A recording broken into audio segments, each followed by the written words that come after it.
Bom dia a todos, aqui é Remo Noronha do curso Matrix, onde você aprende que é determinante. Vamos aí hoje de física quântica, noções, me perdoem o pleonasmo, mas é difícil eu fugir dele aqui. Noções básicas. Se a noção, obviamente, é básica, mas por que eu estou realçando? Por que eu estou sendo pleonástico aqui? Porque só quero arranhar essa matéria, eu só quero despertar em vocês. Que coisa fantástica, para onde a física evoluiu. Só para vocês terem uma ideia, o Sir Isaac Newton, em determinado momento, falou para um estudante assim, pô, não estuda física não, já tá terminando o assunto, não tem mais para onde ir. Cara, como o final do século XIX, o século XX, a atualidade modificaram a física, né? E de uma maneira fantástica. Bem, começou com esse tal de Planck, tá? Um cara aí, tá aí data de nascimento e de partida dele, foi contemporâneo de Einstein, tem uma foto famosa deles dois juntos, né? E o cara estava estudando uma coisa interessante, que não tinha nada a ver com a física das pequenas partículas, que é para onde isso evoluiu. Ele estava querendo ver a relação do aumento da temperatura com a emissão de ondas. Só que isso casou direitinho com a física de partículas, tá? Que diz o seguinte, eu vou ler aqui o texto formal. Um elétron oscilando com uma frequência F emite ou absorve uma onda eletromagnética de igual frequência, porém a energia não é emitida ou absorvida continuamente. Então, o que quer dizer isso? Ó, o elétron está oscilando. Aquilo que a gente sabe sobre onda, né? Velocidade de propagação da onda, comprimento de onda vezes a frequência, isso vai ser útil. Então, um lembrete aqui para a gente poder evoluir. Aí esse elétron vai emitir ou absorver uma determinada quantidade de energia. E isso está associado a uma onda da mesma frequência da oscilação do elétron. Então, se ele emitir, por exemplo, luz, a frequência e o comprimento de onda da luz tem tudo a ver com essa energia que o elétron está emitindo ou absorvendo. Só que isso acontece, vulgarmente eu botei aqui, em saltos, quantidades determinadas. É como se você estivesse subindo ou descendo uma escada ao invés de uma rampa. Não há continuidade disso. Ou seja, esse processo não é contínuo, como a gente vê. Poxa, um carro está a 10 km por hora, se ele vai aumentar a velocidade, se ele vai acelerar, ele vai aumentando, ele não está numa velocidade e de repente está noutra. Mas o elétron, ele salta de uma condição para outra, beleza? E esse salto acontece nessa proporção aqui, a energia envolvida é essa constante HI, que é a constante de Planck, o valor numérico dela está aí, ó, 6,63 vezes 10 elevado a menos 34, ou seja, uma quantidade muito pequena, tá? A unidade de joules por segundo. E não tem como ser menos. A física é quântica porque justamente tem a ver com quantidade. Tem a ver com quantidade. Se por acaso você não conseguir essa quantidade de energia para o elétron saltar, ele não sai daquele estado dele. E para ele mudar de estado de novo, ele precisa, mais uma vez, dessa quantidade de energia. Ou seja, isso é quantificado. O que quer dizer uma coisa ser quantificada? Tá? Vê, por exemplo, quantos alunos tem numa sala de aula? Você tem 8 alunos, você tem 15 alunos, você tem 20 alunos, mas você não pode dizer que você tem 8,3 alunos. Ah, mas tirou a média dos alunos. Não. No mundo real, a quantidade de alunos na sala de aula é um número inteiro. Você não pode dizer que ninguém é meia pessoa, não existe isso. Uma pessoa é sempre uma pessoa inteira. Então, uma coisa quantificada é a quantidade de alunos que você tem numa sala de aula.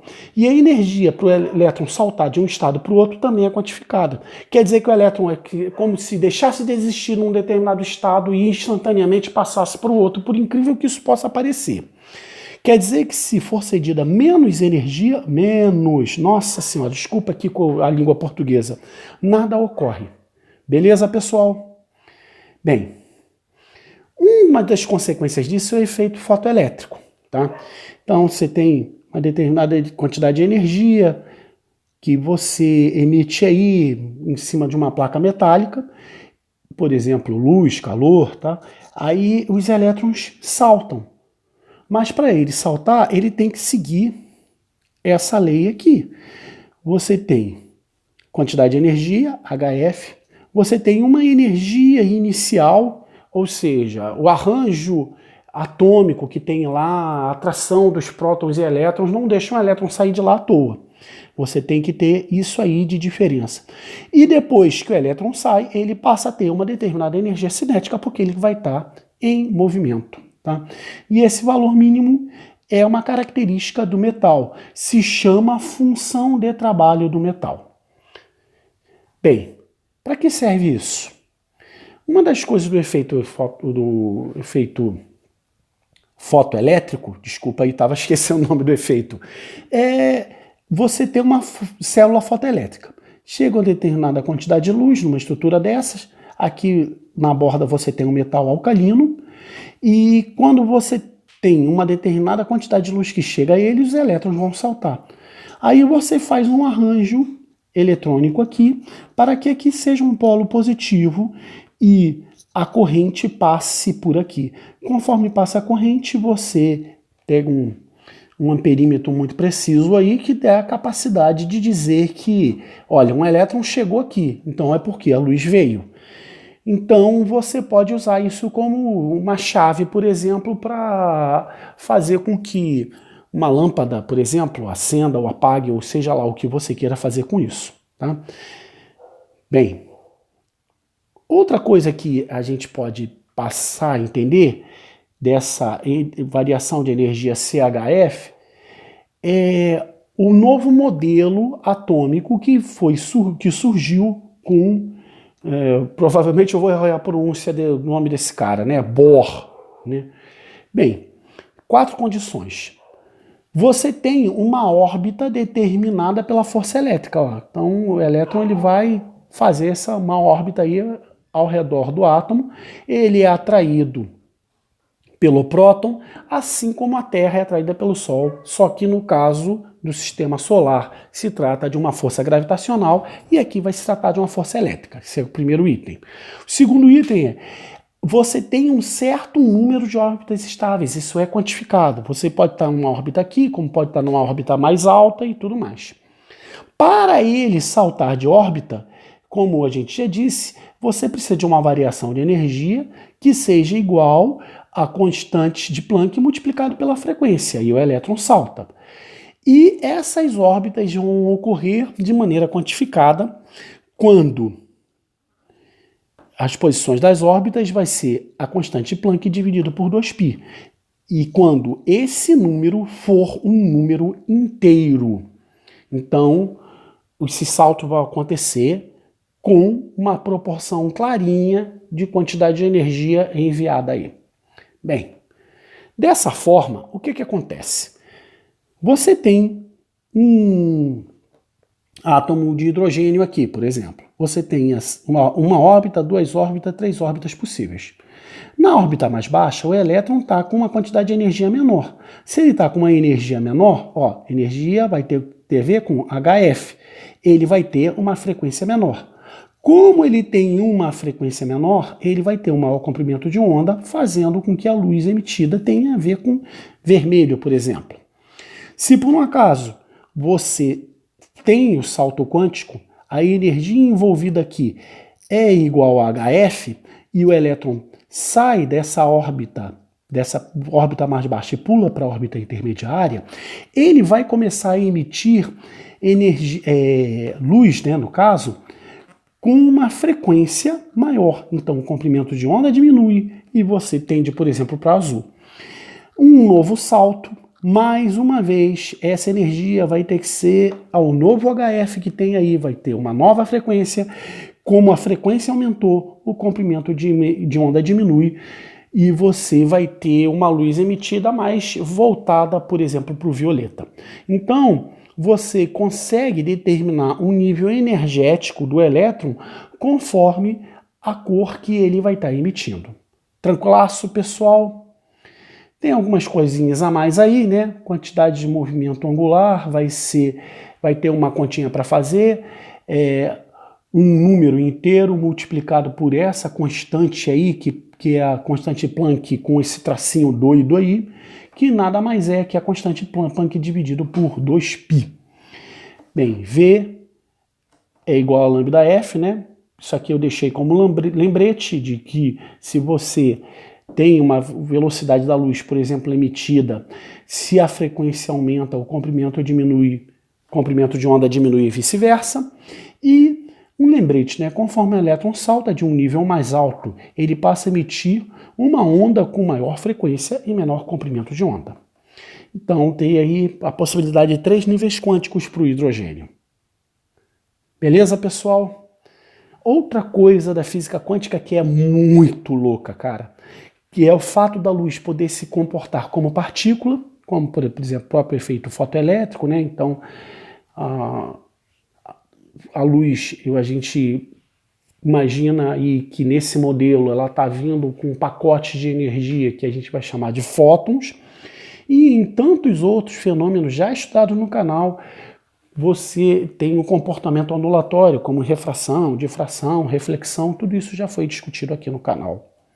Tá? Tem até uma brincadeira que diz, pô, a luz é onda ou partícula, né? Então, segundas, quartas e sextas é onda, terças, quintas e sábado é partícula, e no domingo ela fica indecisa, né?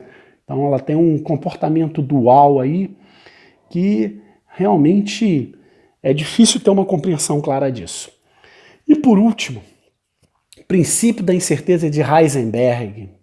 Nossa, esse é outra coisa também que, ó, borboletas voando no cérebro, que é o seguinte: quanto maior a precisão da posição de uma partícula, menor é a precisão da determinação da velocidade dessa mesma partícula ou da quantidade de movimento, caso você preferir, que no final das contas dá no mesmo. E o contrário, se você tem uma grande precisão na velocidade, você vai ter uma pequena precisão na posição. Quer dizer, por exemplo, tá, que uma partícula pode atingir, por exemplo, a temperatura de 0 Kelvin e a energia cinética dela ser igual a zero? Não, porque quando a energia cinética, né, de uma partícula é igual a zero, ela está parada. Se ela está parada, você determinou posição e velocidade. Aí você não consegue que nenhuma partícula nunca pare, ela vai sempre ter que estar necessariamente em movimento. É uma das consequências do princípio de incerteza de Heisenberg. Gente, quem entender isso aí melhor, me explica, porque eu mesmo fico boquiaberto com isso tudo, cara. Física quântica é uma coisa espetacular e maravilhosa, e o pouco que eu sei é o suficiente para dizer que, olha, é algo espetaculoso, né? Bem, como eu disse para vocês, eu só arranhei o assunto, só quis discutir ele mais para chamar a atenção. Eu acredito que não é um assunto tanto para ensino médio. Eu até imagino assim, poxa, isso aí cair no vestibular, isso deveria ser assunto de estudo em nível superior, na minha humilde opinião. Mas apesar de ter muito a ser dito, eu fico por aqui, até na admissão da minha ignorância, né? Como diria Sócrates, né? Só sei que nada sei, e sobre quântica realmente digo que sei muito pouco, e realmente fico preocupado quando vejo as pessoas falarem assim, não, isso acontece por causa de um nível quântico, né? Então, no final das contas, muitas dessas pessoas não sabem nem o que estão falando. Bem, e como sempre, fica para vocês todos aquele abraço.